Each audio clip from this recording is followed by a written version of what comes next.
अगर तो पेशेंट की एज ज़्यादा है, पेशेंट का ओवेरियन रिजर्व कम है, या अगर एंडोमेट्रियोसिस की वजह से उसकी ट्यूब्स डैमेज हो चुकी हुई हैं, इन सारी सूरत हाल के अंदर बेहतर तो ये है कि इसको टेस्ट ट्यूब बेबी की तरफ हम ले जाते हैं। अस्सलाम वालेकुम जी, मेरा नाम डॉक्टर साइमा ज़की है। मैं पिछले 22 साल से गायनी के शोबे से वाबस्ता हूँ और इकरा मेडिकल हॉस्पिटल में एज़ कंसल्टेंट गायनेकोलॉजिस्ट काम कर रही हूँ।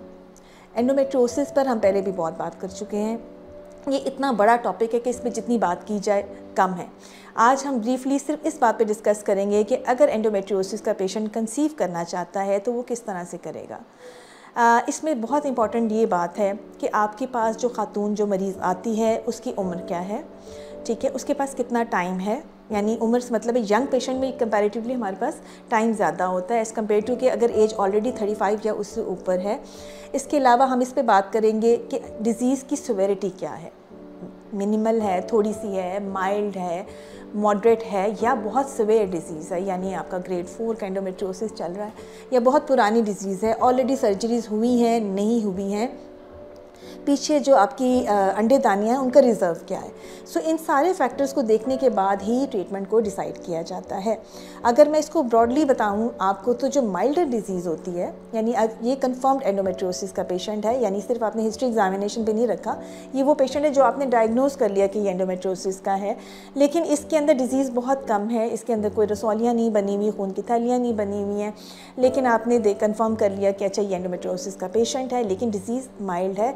तो उस सूरत हाल में सिर्फ जो आपकी अंडे बनाने की कैपेसिटी बढ़ाते हैं ना, जो दवाइयाँ जिसे ओवुलेशन इंडक्शन कहा जाता है, उसको अलॉन्ग विद IUI के साथ, यानी एक आर्टिफिशियल मेथड होता है जिसमें आप हस्बैंड के सैंपल को ख़ास दिन के अंदर फीमेल के अंदर इंजेक्ट कर देते हैं।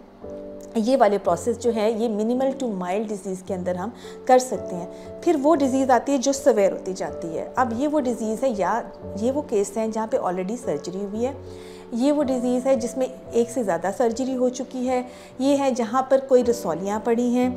इनके अंदर पेशेंट जो ट्रीटमेंट है वो वेरी करता है।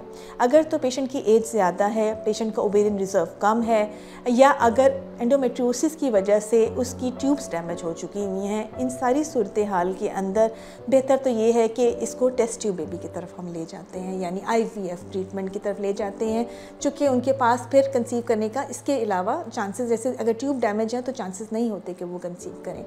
इसके अलावा एंडोमेट्रियोसिस और भी बहुत रीज़न्स की वजह से इनफर्टिलिटी कॉज करता है, जैसे कि कुछ ऐसे सब्सटेंस रिलीज़ करता है कि प्रेगनेंसी नहीं होने देता, कुछ यूट्रस की स्ट्रक्चर को भी डैमेज कर देता है।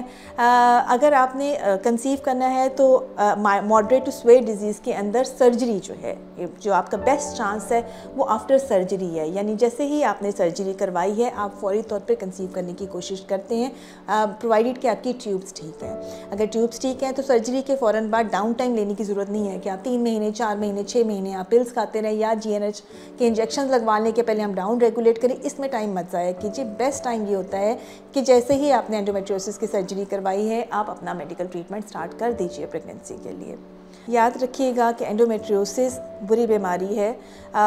इससे ना सिर्फ औरत हमेशा तकलीफ़ में रहती है, पेन में रहती है, बल्कि ये फर्टिलिटी रेट को भी काफ़ी डिक्रीज़ कर देती है। सो इसके बारे में अवेयरनेस देना बहुत ज़रूरी है और इसका बर वक्त इलाज करना भी उतना ही ज़रूरी है।